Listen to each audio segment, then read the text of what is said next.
What's up, NFL fans? I'm Emory Hunt, the czar of the playbook, and don't forget to check out and purchase your copy of our latest football game plan book, Stiff Arming Football Myths. We have these available in both PDF and paperback form.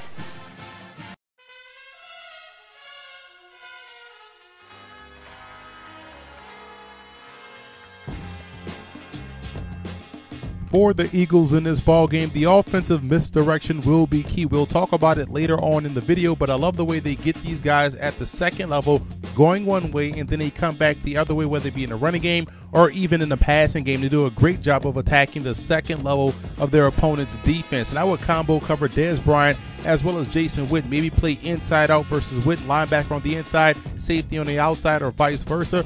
And when you cover in Bryant, maybe bracket him as far as having that corner, allow him inside to where he can go to the waiting arms of either a linebacker or a safety waiting over top. And the Eagles already do a great job of this at times. They go big on the inside with guys like Matthews and Cooper, and they go with their speed on the outside with Macklin, even Josh Huff, maybe even Sproles. I think that right there causes the defense problems because that speed will expand defenses and force those safeties out of the middle of the field, so therefore you can attack down the hashes with your big wide receivers. And for the Cowboys in this game, when you're facing Philadelphia, first and foremost, you want to control the pace, the tempo of the ball game. That's what your running game, that's playing great team defense, getting off the field on third downs. You have to dictate and control the pace of the game if you want to have a chance. And that defensive line has to win at the line of scrimmage. That's what got them back in the ball game versus the New York Giants. We'll talk about that later in the video. And it has to start from the first quarter against Philadelphia. You have to maintain gap integrity. Philadelphia's biggest thing in a running game is try to get you to get over aggressive in your gap responsibilities, try to beat those guys to the spot, and now you're out of position in which they'll cut it back or come back against the grain and beat you deep down the field in the passing game or even gas you in the running game. So you have to maintain gap integrity versus a team like Philadelphia. Versus the Dallas Cowboys, is going to be important for that defensive line of Philadelphia to cause problems up front to disrupt the timing of the passing game. And I'm going to show you one stunt they can use, one zone blitz they can utilize, which gives them two safeties back deep, five guys underneath, with a little game up front attacking the strong side C gap with your nose tackle. So what we're going to do here, we're going to have this defensive tackle drive straight into that B gap. We're going to leave the A gap unrushed. We're going to get a good bump on the center and bring him all the way around in the C gap. Contain pressure here because we're going to have a blitz coming with the outside backer who's going to shoot that B gap, getting speed on the inside and trying to keep Tony Romo contained with the nose tackle and the 5 technique. And where we're going to get 5 guys in underneath coverage, get a good bump. Boom, get a good bump. He's responsible for the out. He's working hook to curl. He's working hook. He's dropping back into curl coverage. He has out responsibilities. You have your two safeties back deep. So it's a simple zone blitz. You're sending weak side linebacker in that B gap. You're getting strong side C gap pressure with the nose tackle that's going to get a good bump on that center first. Try to get him to back up and then loop around that 5 tech who's crashing hard in the strong side B gap. And that's one way they can get pressure up front while also being well protected in the underneath coverage this week versus the Dallas Cowboys. This week versus the Philadelphia Eagles, the Dallas Cowboys will probably see a lot of man coverage, and I'm going to show you how they can play a game on the strong side to try to attack the man coverage and force the strong safety and the corner to that side in a bind. Show you what we're talking about here. You see what we have drawn up: strong safety and corner off to the right, strong side formation, tight end, and 2 receivers. And we're going to try to put the strong safety and the corner in a situation where one is going to get rubbed off, and we're going to have Tony Romo go where he sees the best opportunity for them to have a big play. Now what we're doing with the tight end, we're going to work him up, and he's going to either break to the post to pull the free safety, or if depending on the coverage, he can break it over the middle of the field and settle down. So that two-way go holds this free safety in the middle of the field, so now you're able to operate strong side in a one-on-one type situation. So what you're going to do here, now we're going to bring the guy in a short motion, try to see if it's man or zone. And if we get man, that's going to be ideal, because now what we're doing at the snap of the football, but first let's do what we do backside. Going to pull him away, running straight down that way, and now we're going to run up in a little quick out. And we're going to bend this receiver inside right here. So you see where you can have a rub situation with the strong safety in the corner because of the motion and the speed out, or the whip going to the outside.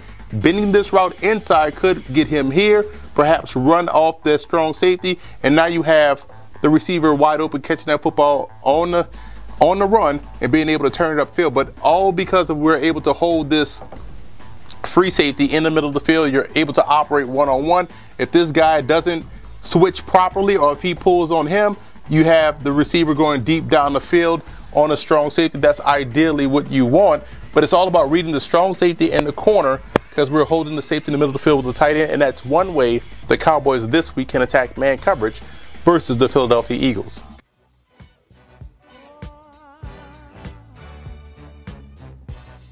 I'm a big fan of what the Eagles do with misdirection, and you'll see here versus Tennessee using multiple crossers to vacate space. They even pulled the back out of the backfield on a streak down the sideline to occupy the corner, leaving a huge void for the tight end coming on the underneath crosser. And this is one way Philly can attack the second level of the Cowboys defense, who will probably be extra aggressive in their responsibilities in order to make a play.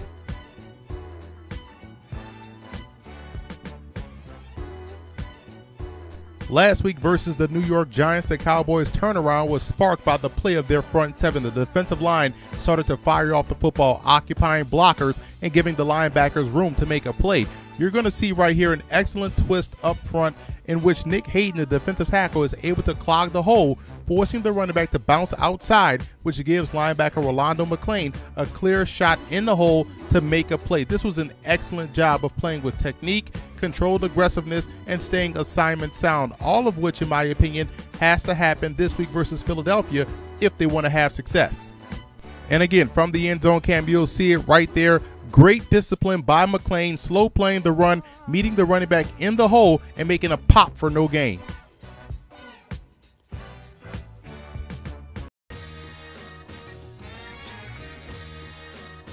And the biggest X factor for the Eagles in this ball game will be their linebacker, Michael Kendricks. I'm a big fan of what he can do on both ends of defense, but I think it will be his pass coverage in this ball game versus Jason Witten, in my opinion, which he could have a huge impact. So I think he's going to play a big-time role for this Eagles defense and whether or not they're able to have success versus that Cowboys passing game. The biggest X factor in this game for the Cowboys, in my opinion, will be Terrence Williams, the wide receiver, the second-year player out of Baylor. I'm pretty sure you're going to see Dez Bryant get a lot of attention from that Eagles secondary and from some linebackers in certain situations. So a guy like Williams will have to make the plays that are there for him to make in order to keep this passing game on pace. If he's able to take some of that coverage away from Bryant, it makes the passing game that much more dangerous for Dallas.